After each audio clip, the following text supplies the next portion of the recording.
Boa noite a todos. Prazer estar de volta com todos os irmãos. A gente tem conversado no primeiro e no segundo dia sobre a missão de Deus ao longo da história, a maneira como Deus intencionou a criação, a maneira como, a partir da queda, Deus, por sua infinita graça, sua misericórdia, o seu amor, Deus continuou manifestando o seu projeto. O projeto de Deus não alterou por causa do homem. O projeto de Deus não foi alterado por causa da desobediência do homem, mas o projeto de Deus se manteve, porque nós cremos num Deus de graça e de misericórdia, um Deus que mantém o seu projeto apesar de nós. E nós temos visto que ao longo da história da revelação bíblica, Deus tem levantado homens, mulheres, para fazerem parte desse projeto de Deus. Nós vimos o conceito do Deus de Abraão, de Isaac e de Jacó, que quando uma criança judia tem na mente a questão, o nome do Deus de Abraão, de Isaac e de Jacó, não é uma lista de heróis, não é uma lista de homens perfeitos ou que quase chegaram à perfeição, mas homens falhos, homens que, diante da sua humanidade, manifesta queda, manifesta incertezas, manifesta inconstância, mas apesar disso, Deus continua manifestando a sua graça, a sua misericórdia. Hoje eu quero falar um pouco sobre a responsabilidade social e a reconstrução cristo-centrada, que tanto na reconstrução da nossa existência, quanto na reconstrução da cidade, da sociedade, há um centro fundante, há um centro onde tudo converge. E eu quero propor que esse centro é a cruz. Nós vivemos uma realidade cristo-centrada. E para isso eu quero só retomar qual era o projeto de Deus quando Deus chama Abraão, Isaac e Jacó, que era um projeto missional. Era um projeto de que, a partir do povo de Deus, que ele iria formar em todo o Antigo Testamento, esse povo sinalizasse o reino de Deus para todo mundo. É por isso que Deus chama Abraão de Ur dos Caldeus e o coloca lá em Canaã, que é essa região. E dali seria o centro do mundo, porque seria a rota de passagem de 4 continentes. Do continente europeu, do continente asiático, do continente do Oriente Médio e também da África. E a partir disso, o Evangelho, a lei do Senhor deveria inundar o mundo inteiro. Lembrando que, na época, a América não havia sido descoberta, então o mundo todo eram esses 4 continentes. A partir disso, nós vimos que ontem que José, ele um grande homem de Deus, mas no final da sua história, ele é tomado pelo conforto, e o conforto faz com que ele tivesse uma anestesia na sua alma, e ele perdesse o projeto missional da sua história. E então, o José, ele diante do poder que foi acumulado no Egito, por meio dos 7 anos de fome, e só o Egito tinha grãos, então o Egito se torna o país mais poderoso, financeira, geográfica, militar, de escravos, de gado, então se torna o país mais poderoso da época. E o José, quando termina os 7 anos de fome, ele deveria pegar a família dele e voltar para Canaã, para o projeto de Deus. Mas ele continua lá. E a família de José continua lá. Chegam lá no Egito em torno de 70 pessoas. 70 pessoas saem daqui e vão para o Egito. E ficam aqui. Quantos anos a família de José fica no Egito? 400 anos. Em 400 anos, as 70 pessoas que chegaram aqui, há um crescimento populacional e eles chegam a mais de 2 milhões de pessoas. Porque agora o povo a família de José, acolhida pelo Egito, era a família real, era a família que era do primeiro-ministro do Egito. Então, essa família não precisava trabalhar e não precisava produzir. Então, o que eles faziam? Eles reproduziam. Eles tinham filhos, né? E foram tendo filhos. Até que chegou um limite onde o faraó começa a ter medo da nação de Israel, do povo de Israel, porque ele fala, olha, esse povo está muito grande, eles se tornaram mais poderosos do que nós, daqui a pouco é possível que eles façam uma aliança com uma outra nação, e eles queiram tomar todo o Egito para eles. Então, o faraó toma uma medida importante, ele tenta conter o crescimento populacional, fazendo com que os filhos, os primogênitos, os meninos fossem mortos, e que colocando toda a nação de Israel como escravos.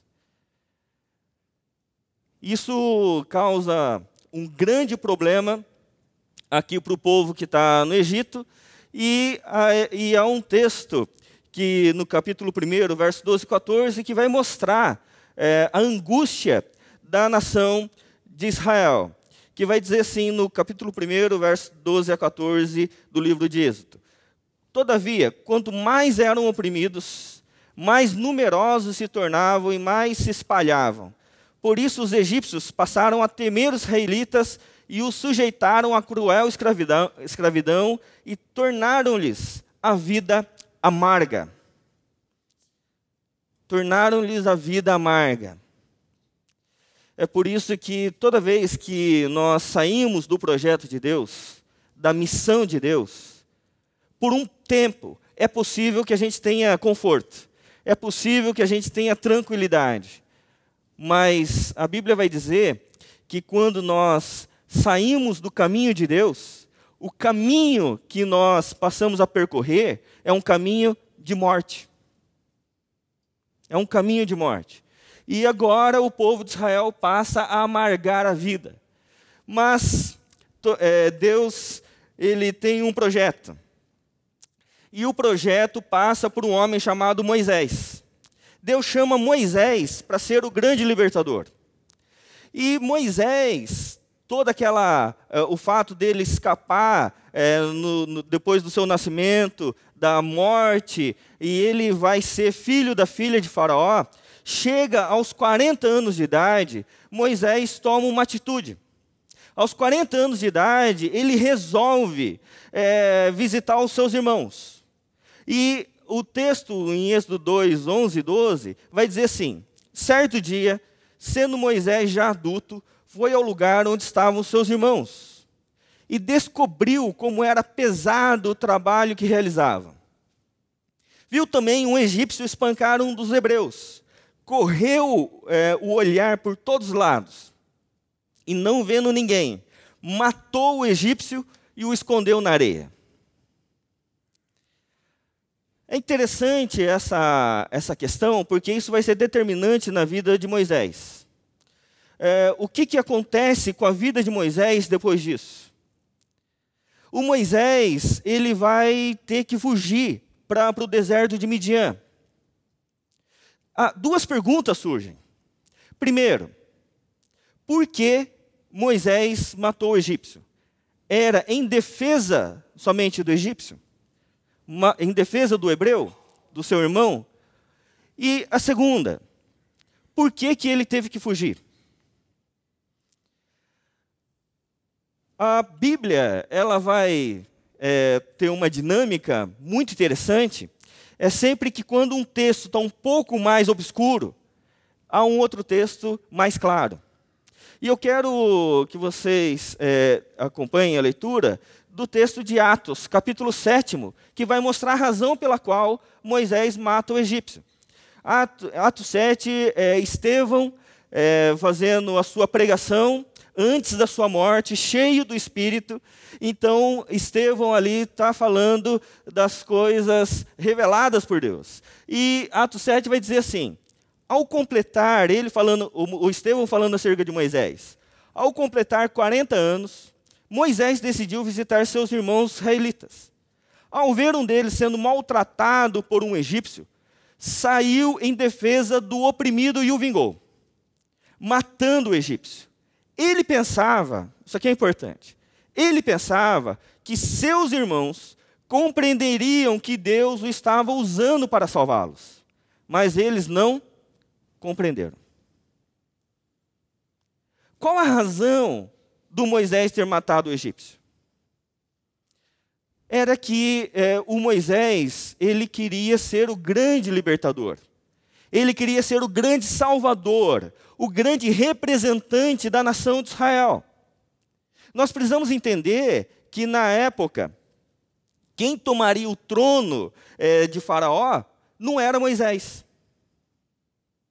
Era o filho de Faraó. Porque Moisés não era filho de Faraó, ele era filho da filha de Faraó.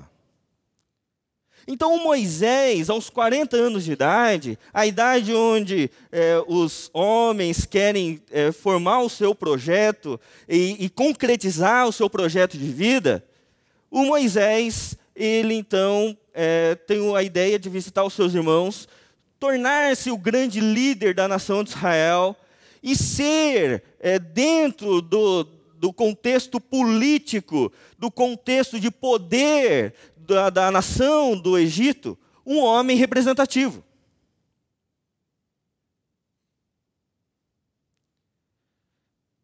É interessante isso, porque quando nós completamos 40 anos, é um momento muito importante da nossa vida. Lembram de José, que nós falamos ontem? José toma o trono aos 30 anos de idade. Ele vai se encontrar com os seus irmãos aos 32 anos de idade. Ele vai levar o Egito a se tornar a grande nação de toda a época aos 40 anos de idade. E aos 40 anos de idade é onde o José ele perde o foco de Deus. Porque não sei o que acontece aos 40 anos na vida de um homem, que ele quer provar que ele é alguma coisa. Que a vida dele tem alguma razão, algum sentido, que ele está fazendo alguma diferença na história. E tanto o José quanto o Moisés, eles dão passos muito errados aos 40 anos de idade. Então, o José e o Moisés, eles formam o grande projeto de poder deles nessa faixa etária. O José lá no Egito, fazendo com que a nação de Israel perdesse o foco de Canaã e viesse todo mundo para o Egito e depois não voltasse para o projeto de Deus, que era em Canaã. E agora o Moisés, estando no Egito, vendo o seu povo escravizado, ele agora quer se tornar um grande representante do povo de Israel no Egito. E o Moisés, então, ele vai ser levado para o deserto. Ele fica lá no deserto de Midian 40 anos. E o Moisés, que tinha esse grande projeto de poder, ele vai ficar 40 anos nesse deserto, cuidando de ovelhas. Ele vai morar de favor na casa do seu sogro, Jetro. Ele vai casar com uma mulher chamada Zípora. Ele vai cuidar de ovelhas no deserto lá de Midian, na região depois que ele ia conhecer bem, levando o povo. Mas ele fica 40 anos lá.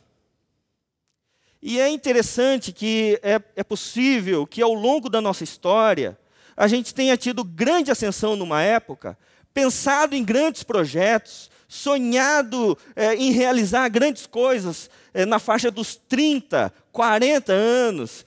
Hoje, mais cedo ainda, a partir dos 18, 20, 30 anos, pensando em mudar o mundo, Mas, de repente, acontecem fatos na nossa existência que a gente vai pensando assim, minha vida, eu achei que eu ia mudar o mundo e, no final das contas, não estou conseguindo mudar nem a mim mesmo. E a gente, muitas vezes, vai entrando num círculo, ou num ciclo de fragilidade emocional. A gente vai pensando assim, eu faço o que eu faço, eu não gosto do que eu faço, isso não faz sentido para mim, mas eu tenho que continuar fazendo, e eu não vejo por que a vida é assim. E o Moisés, aos 80 anos de idade, ele chega à conclusão que a vida dele acabou. Quando ele chega à conclusão que a vida dele acabou, ele resolve escrever uma poesia. Moisés quer escrever algo para que ele fosse lembrado. E ele escreve um salmo. Ele, chegando aos 80 anos, ele fala assim, olha, minha vida está acabando, e eu não tenho mais nada para fazer, então eu vou escrever um texto. E ele escreve o Salmo 90, que é o início do 4º livro aí do livro de Salmos.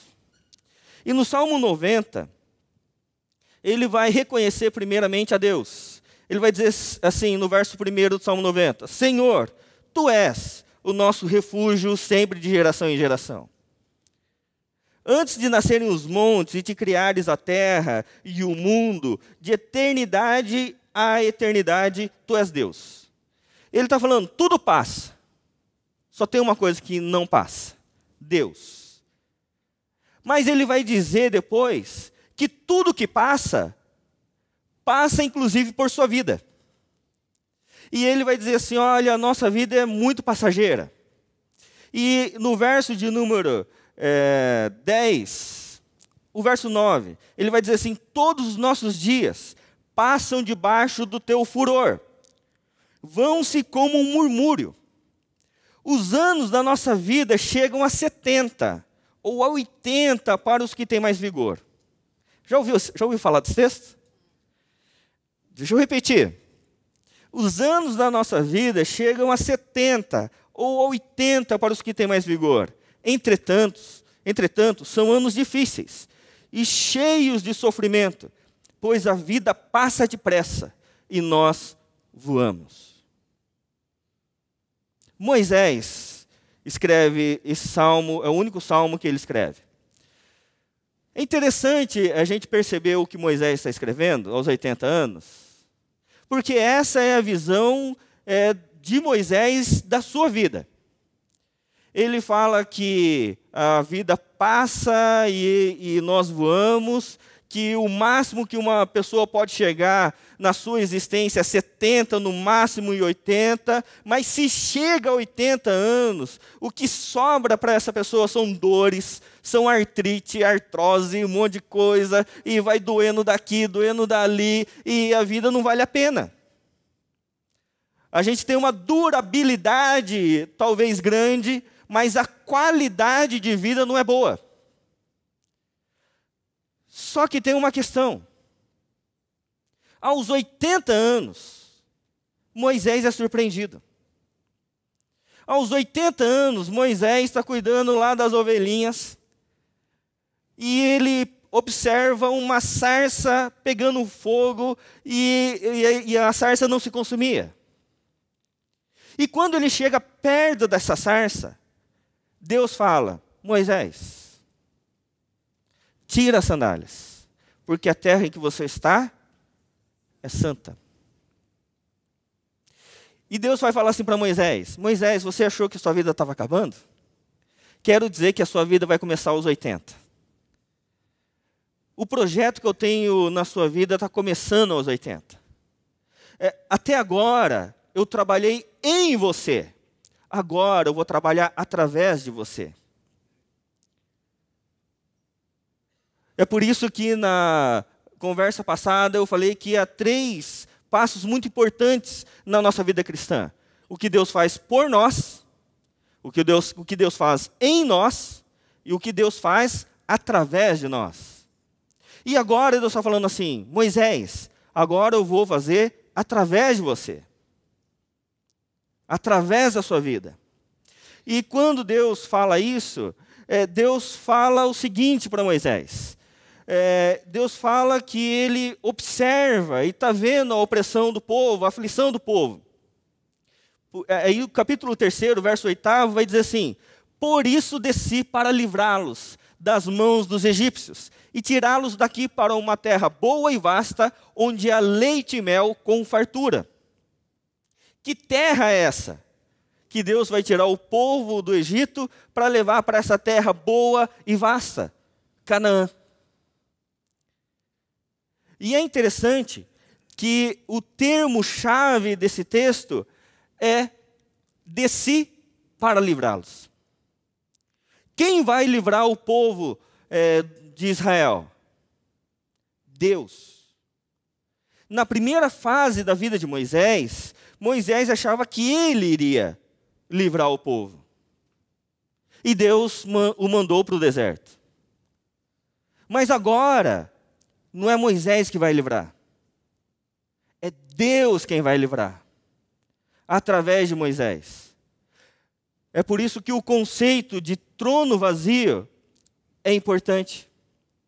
Porque da mesma forma como Deus desce para ver lá em Gênesis 11, a Torre de Babel, e Deus desaprova as pessoas de Babel e chama Abraão para a missão, agora novamente Deus desce. Mas agora desce para livrar o povo.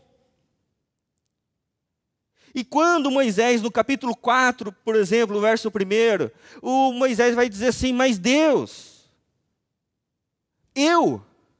Deus, o Senhor não lembra? O Senhor, deixa eu informar uma coisa para o Senhor.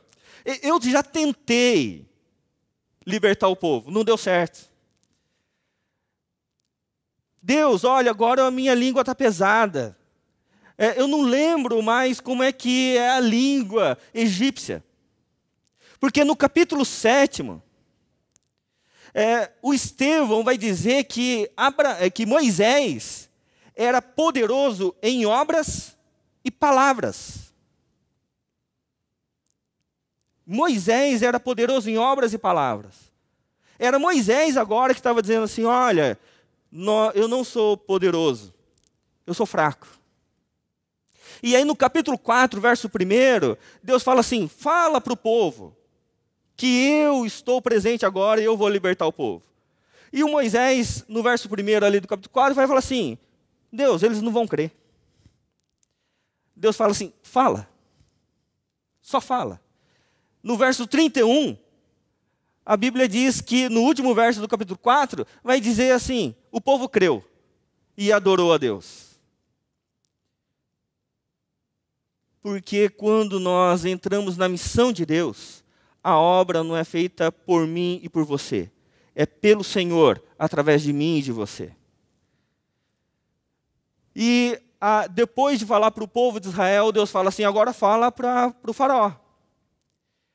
E o faraó faz uma bobagem. Por quê? Porque ele desafia Deus. E no capítulo 5, no verso 2, vai dizer assim: o faraó respondeu: quem é o Senhor para que eu lhe obedeça e deixe Israel sair? Não conheço o Senhor e não deixarei Israel sair. E nisso aqui, o faraó desafia Deus. Quando Moisés volta para falar com Deus, Deus fala assim: Moisés, tranquilo, faraó não me conhece, eu quero dizer para você que agora ele vai me conhecer. Ele vai me conhecer através dos meus sinais e através das minhas maravilhas. Através dos meus sinais e das minhas maravilhas. Que popularmente a gente chama de pragas. Mas a Bíblia chama de sinais e maravilhas. Aí o Moisés fala assim: mas Deus, como é que vai ser isso? Olha o tamanho dessa nação. Olha o poder que eles têm. Olha o exército dessa nação. E aí Deus fala assim, olha Moisés, eu vou começar a mostrar os meus sinais e as minhas maravilhas. O faraó vai querer libertar o povo, mas ele vai saber que eu sou o Senhor. Eu vou endurecer o seu coração e até chegar o 10º sinal. Até chegar o 10º sinal. E às vezes a gente não compreende claramente por que tem que chegar o 10º sinal. Por que Deus agora vai libertar a nação de Israel através desses sinais? E há uma reconstrução cristo-centrada aqui na libertação do Egito, que é paralelo à chegada de Jesus. Há um paralelo entre a libertação do Êxodo e o ministério de Jesus. Primeiro, com relação ao Êxodo e os sinais. E há um paralelo importante, irmãos, pelo seguinte. Quando a gente fala sobre sinais e maravilhas, sobre milagres, em toda a revelação bíblica, só 2 momentos tiveram grande quantidade de milagres. A saber, no Êxodo, com Moisés, e no Novo Testamento, com Jesus e os apóstolos. Tirando esses 2 momentos, você teve alguns milagres, mas com a quantidade, a abundância que teve nesses 2 momentos da história, não teve. Então, quando Deus fala assim para Moisés começar os sinais, qual que é o primeiro sinal? Transformar a água em sangue. É o primeiro sinal. E era importante esse sinal, porque havia uma entidade religiosa no Egito Antigo, que era do rio Nilo. O Nilo não era apenas um rio para eles. Era uma entidade. Era uma divindade. Então, quando Deus transforma a água em sangue, Deus estava mostrando que Ele era o Senhor do Egito. E o 10º sinal? É a Páscoa. É a Páscoa. A Páscoa era, nesse 10º sinal, era quando todos os primogênitos do Egito seriam mortos. Quais os primogênitos que não seriam mortos? Aqueles que estivessem debaixo de uma marca. Que marca? A marca na casa. E é interessante essa marca porque era necessário matar um cordeiro, pegar uma botija de sangue e marcar a porta. Então, os sinais no Egito, lá, ele começa com sangue e termina com sangue.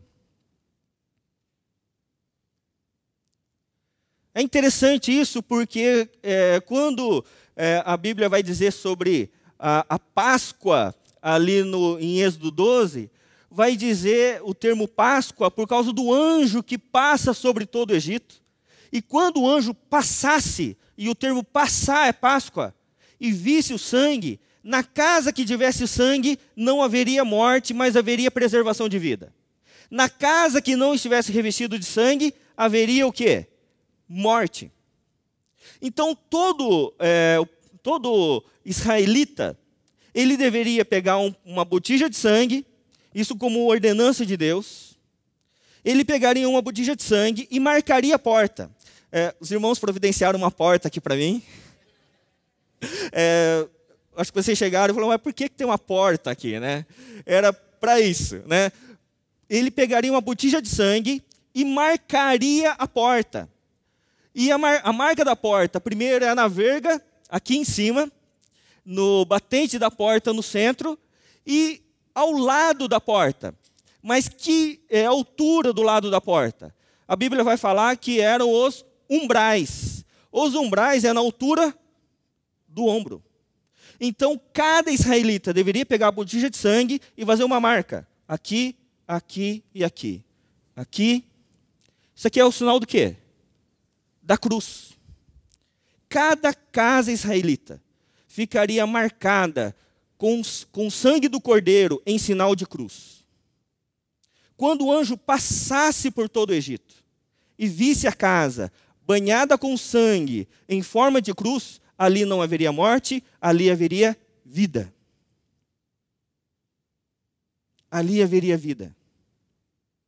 Vida preservada com o sacrifício do cordeiro. Então, quando Deus está tirando a nação de Israel, está tirando a nação de Israel para voltar ao projeto de Deus, um projeto cristocentrado, um projeto onde Deus está formando o seu povo através do seu projeto de redenção ao longo da história. É por isso que no Antigo Testamento, a gente acha que Cristo não está presente no Antigo Testamento.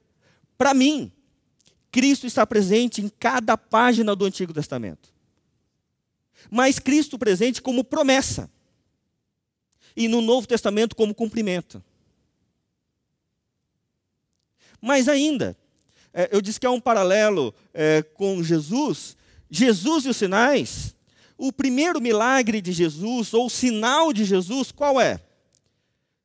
Transformar a água em vinho. E é interessante essa questão de transformar a água em vinho, porque o vinho representa o quê? Sangue. E Jesus vai transformar a água em vinho, e às vezes a gente lê lá no Evangelho, no capítulo 2, Jesus transformando a água em vinho, e a gente não entende direito por que Jesus está transformando a água em vinho. Jesus está no casamento, festa rolando. Antigamente a festa era diferente da nossa, porque hoje a festa dura em torno de 4, no máximo 8 horas, né? 8 horas, assim, é um festão, né? Mas antigamente, festa de casamento durava até uma semana. Era um festão, né? E aí, quando está lá na festa, para você entrar numa festa, você chegaria na casa de alguém e você não poderia ir entrando. Tinha um ritual religioso para você entrar. Primeiro, você deveria perguntar para quem estivesse recebendo. Onde estão as talhas da purificação? E aí a pessoa indicaria, olha, as talhas estão ali. E aí você iria para as talhas da purificação. Alguém colocaria água nas suas mãos, você jogaria sobre a sua cabeça. E esse movimento indicaria que você está deixando a sujeira para fora, e agora você está apto para entrar na festa, nas bodas. Acontece um problema com esse texto com Jesus. Quando Jesus transforma a água em sangue, a água que ele transforma era a água das talhas da purificação. E a Bíblia vai dizer ali que eram 6 talhas, 6 talhas de pedra, cada uma comportando de 80 a 120 litros de água. Se a gente colocar uma média de 100, vai dar 600 litros de água transformada no melhor vinho. E aí tinha vinho para todo mundo, né? Agora acabou o problema com o vinho. Só que teve outro problema. Ninguém mais podia entrar na festa. Porque não pode entrar na festa sem primeiro passar pelas talhas da purificação. Então, a pessoa chegaria diante lá do mestre de cerimônia, e diria assim, cadê a talha da purificação? Está ali. Aí a pessoa chegaria e falou assim, mas tem vinho? Falou assim, então, é isso. E agora? O que Jesus diria?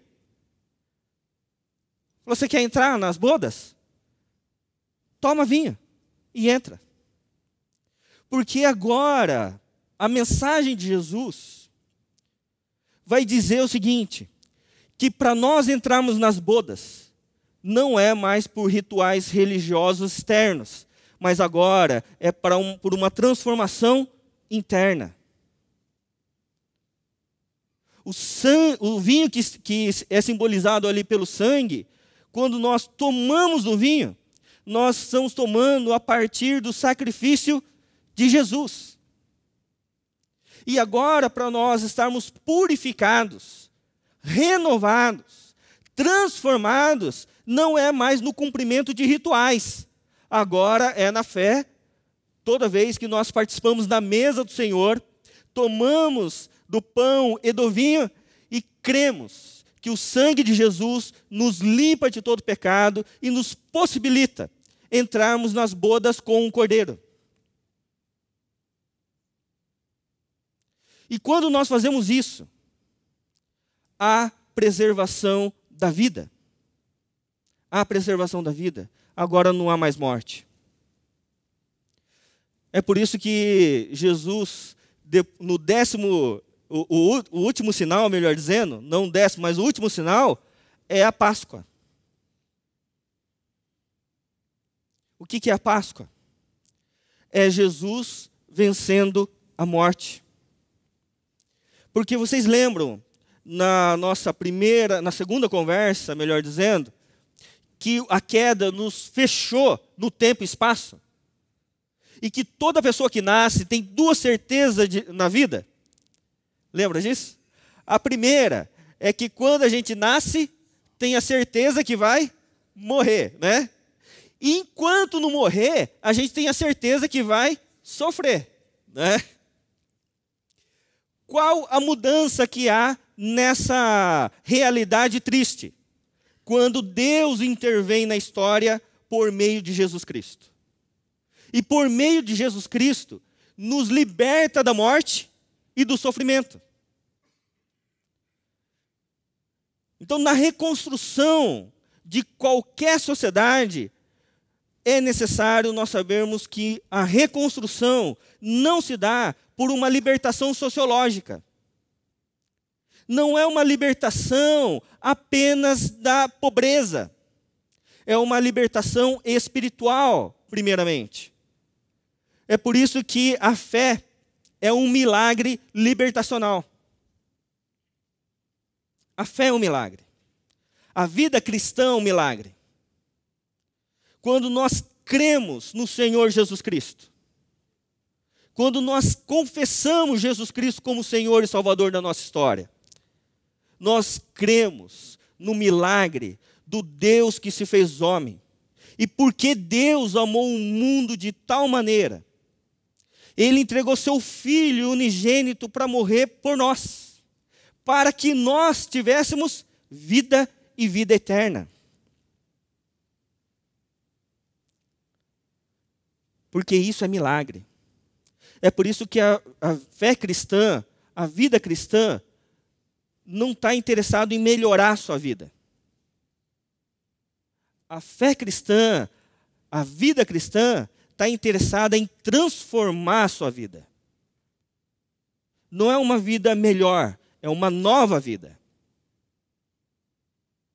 Não é como se a gente se esforçasse para ter várias caixinhas na nossa existência.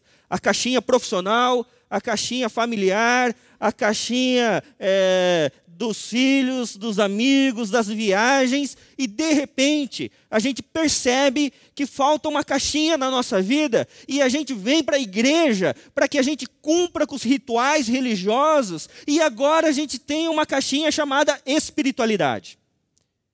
E aí a gente fala assim, olha, agora minha vida está completa.